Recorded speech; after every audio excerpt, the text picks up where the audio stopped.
Hey everyone, I hope you're having a great week and I appreciate all the support that you've given me. I've posted 2 videos this week about my life and drug addiction, and I wasn't quite sure how people would respond, but I've had a lot of great feedback and a lot of really nice comments, so I really appreciate it. I'm new to YouTube and making videos, but as long as my content can save some people and keep them from picking up drugs or using alcohol, that's my whole message, and that's what I want to accomplish. I truly appreciate it, and I've had tons of support, and one of the subscribers even told me that it's not just what y'all want to see, but it's something that y'all need to see. And sorry, I've got some notes written down. I'm gonna read off of them for real quick, just because I had some things I wanted to say before I got started. But anyways, today I want to share a story about my best friend and how he passed away from an overdose and events leading up to that day. I don't want to give his real name because I want to be respectful to his family in case someone was to see it, or someone that lives in my city that knows him. I live in a small city here in North Texas. But I'm going to call him Mike just for respect of the story. He's one of my best friends, if not the best friend that I ever had, and he is no longer with us. Like I said, he passed away from a drug overdose, and that's the story that I want to give y'all today. Since somebody in the comment section said that they wanted to get a story from me, so once again, I just want to bring awareness to it, and I don't mean to be dark or for this to, make people sad, but it's the truth, and it's something that really happened to me, and it greatly impacted my life. I'm sure anyone that has a best friend out there, if you were to lose them, you know how detrimental that can be to you and your well-being and how you operate as a person. Anyways, my story begins with me and my buddy meeting. We met in middle school, and we became best friends right off the bat. And we went to high school together, of course. We graduated. He was 1 year ahead of me. He was a senior when I was a junior. But we got into the club scene shortly after we graduated high school. And when I came back from the military, we ended up starting to use together. And we both got addicted to heroin really bad. Well, he lived in a big city in a suburb of Dallas, and the first time that I was with him and he was using heroin, he overdosed. And just to give you a little backstory on that, I was sitting in his living room with him, and we had just both used, and I was on my computer, and I noticed as he was watching TV that it seemed like it had been a couple minutes since he said anything. And so I turned around and I looked at him, and I was like, "Hey, Mike." And he was like, didn't give me any answer back. And I got up, I said, "Mike," and he didn't move. So I walked over to him and I shook his arm. It was dark in the room. It was late at night, and when I noticed that he was purple, he was not breathing. So I immediately called 911. I couldn't get him to wake up, and 911 had me do CPR on him, and as I waited for the EMS to show up, and finally EMS showed up. It took them like 45 minutes to get there. I don't know what took him that long that night, but I couldn't get him to wake up. No amount of CPR that I gave him, no amount of chest compressions I gave him was working. But when EMS got there, they tried to revive him as well, and as he was in the room with me before they took him out to the ambulance, they couldn't get him to wake up either. And so they took him into the ambulance, and shortly before they left, one of the EMS workers came out to me and said that they had given him Narcan, and the Narcan had revived him, and he had woke up. And so they took him to the hospital. And so that was the first time that I was with him using. It was the first time he'd ever overdosed. Wasn't the first time I was using together, but it was the first time that he overdosed, and I happened to be there by God's grace to save his life, because if I wasn't there, he would have died that night right there in his apartment. But So this was the first time. Then a year or two down the road, we were together again using, and yes, he continued to use after he overdosed the first time. That's just how toxic drugs can be. You don't care about the consequences of using. All you care about is getting high. And anyways, he was renting a room out of a lady's house in Dallas, and I was over there. We were hanging out together, and next thing I know, he walked in towards the kitchen and he collapsed on the floor and was overdosing again. And once again, by the grace of God, I was lucky enough to be there to save him. And the lady that owned the house, she started freaking out and didn't know what to do. And I immediately, when I saw him on the floor, when I walked into the room, I knew what was going on. And I started doing chest compressions on him. I started slapping him, trying to get him to wake up. And I yelled at her and I told her, hey, go grab a glass of cold water. Hurry up, hurry up. And so she brought the water into me and was just standing there. And I was like, what are you doing? Pour it on him. And so she just completely froze. She had no idea what to do. She was terrified.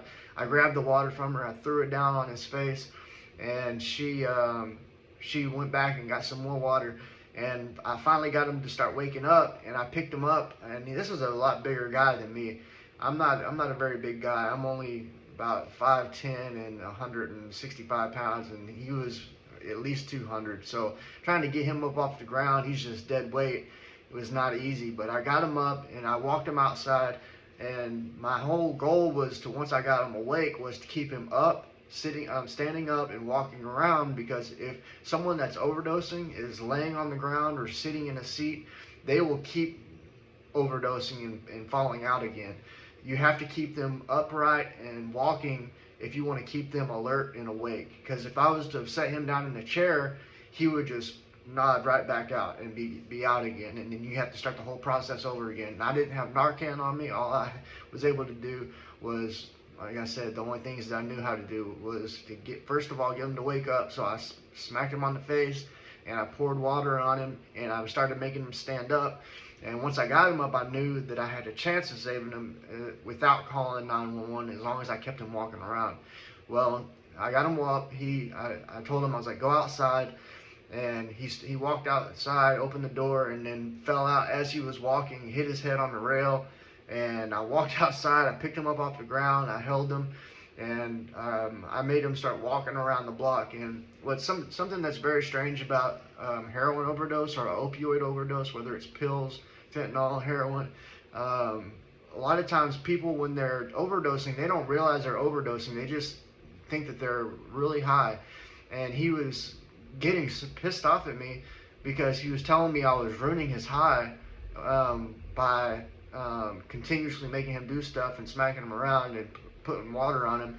He thought that he was fine and he was just really high and he was good to go, but he didn't realize he was falling out and kept falling and falling and was gonna die if I didn't make him do all this stuff.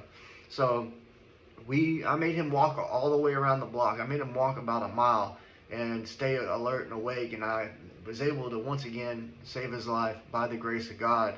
I was there. So that's 2 times now that I was with him that he overdosed, and 2 times that if I wouldn't have been there, he would have passed away and died. So that brings me to the 3rd incident. So unfortunately, the sad part of the story is the 3rd time I had just recently gotten in trouble for drug possession, and I was locked up in a county jail in Oklahoma.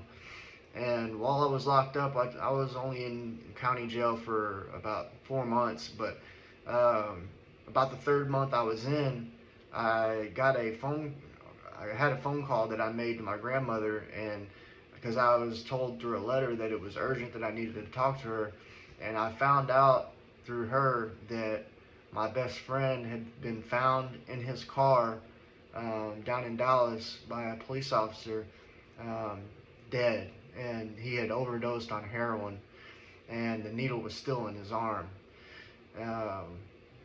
And this is really difficult to talk about because I'm putting myself all out there. I mean, it's embarrassing when you have to talk about your drug use. It's embarrassing when you have to talk about being in recovery.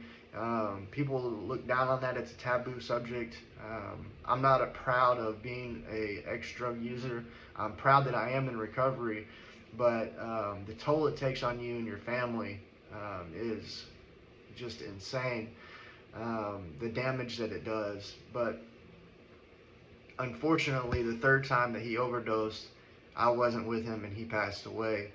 And since I was locked up, I missed his funeral. I didn't even get to go to his funeral. And so I have to live with that in myself today, that if I wouldn't have been using and I didn't get in trouble for using and have been locked up, maybe I would have been with him that third time and maybe he would have survived and he'd still be with us. But that's a consequence to my action, and then with every action there's an equal and opposite reaction.